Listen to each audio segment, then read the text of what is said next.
Okay, so we have stored this animation of the airplane's reflection that's upside down, but going along the lake. And we are now ready to do one more thing, which is to distort it. Now, that's not going to be done in the brush keyframer. That's, of course, going to be done in something like the timeline or even outside of the timeline. But in the timeline, it's nice because we can see the preview and possibly change the amount of distortion. So the filter we'll want to use is it's called displace, and there are a few of them under near the bottom here. Displace by swap. Right, so we have a cloaking displace, we have the pool displace. That's probably the best one. Let's try the regular displace first and see how much displacement we're getting. We see a little bit of distortion here, but it's not very strong. Um, it's probably not the one we should use. Now, what is it distorting or displacing against anyway?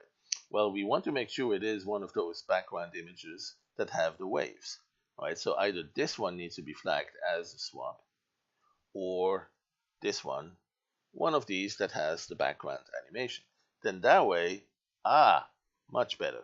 Now we actually see some real distortion, some displacement of it, and maybe too much or maybe just a little bit, and you get an idea of what we're talking about. Now here is an odd one. This one is due to the very bright spike of the reflection we see with the sunlight here, right? So the shadow is drawing around this area and it's getting displaced pretty strongly here. So well, it's okay. It's going to be so bright we probably don't notice it much anyway. But the beautiful thing about it is that it's displacing parts of the airplane reflection here against the waves that are currently in the background. Now, wouldn't it be nice if we could actually see that at the same time? Well, we certainly can. We haven't rendered it yet. We will eventually render it with just this white background. Let me turn the brush off. So we'll essentially render this displacement on this animation with the white background, with just the airplane showing.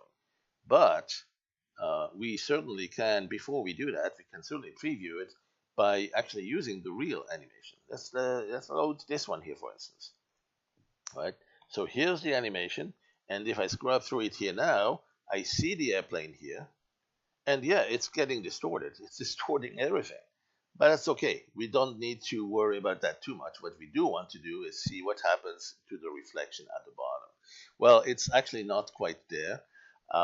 What we'll want to do is go back to this animation and use this one as the swap and enable swap blending. Right? So when we do that, you will see down here the reflection. In here, you see it distorted, and you can kind of correlate the two. There you go. Here you see how it's going through that. Now, it would be nice if we could actually also see it right there as we scrub through that. Yeah, I don't see a way to do that directly, except perhaps, if you go with the original background and then distort it, well, it's distorting everything here. Let's see if we enable, yeah, no, this thing here is certainly not changing it for the timeline editor.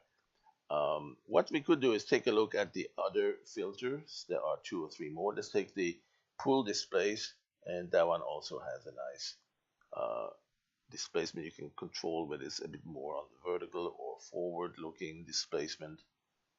There you go. Don't give it too much. It really just needs a smudge a little bit.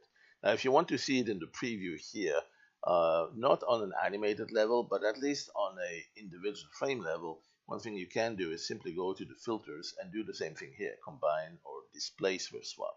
In fact, there are a few more displacement options here. Take a look at that. Right now, it doesn't have, let me zoom into that first. Let me zoom in so you can see this airplane reflection, and it's not distorted at all by the waves. And if you scrub through that, you can see it's totally unaffected by the waves. And what I'd like to do is settle on one of those and then actually apply the filter for displace by swap, like the pool displace. Now you see what's going to happen with that, right? Okay, so it's doing a little bit of displacement, and it will do that across the animation.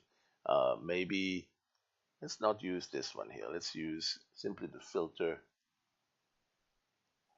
displays by swap. So there's the pool displays, there's some others like the jitter, the normal displays should be pretty nice too. Yep, that one will seem to lock in on the different waves, right? You see the airplane kind of being distorted by the waves.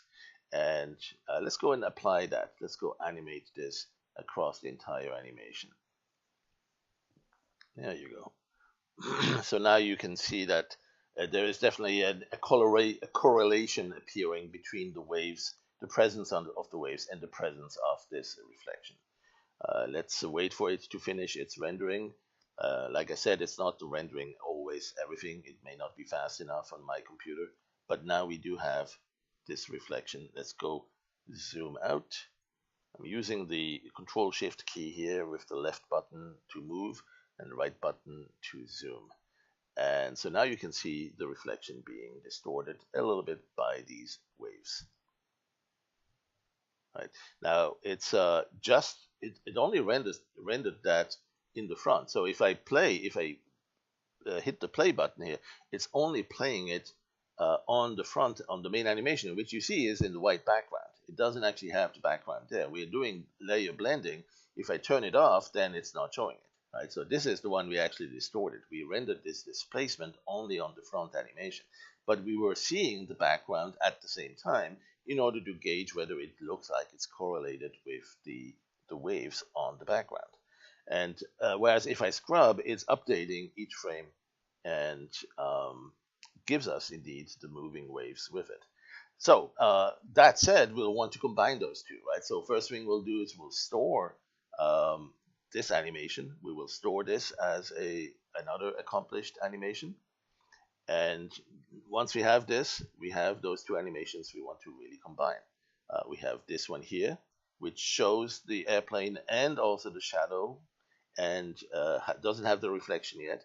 And then this one here shows the reflection that we want to combine. And so again, we can use this one as the main animation. We can use this one as the animator swap, and then simply blend them together. And as you scrub through that, you can see the two together. All right. And if that's the way we want it, let's go and do a merge with swap, and it will do that frame for frame.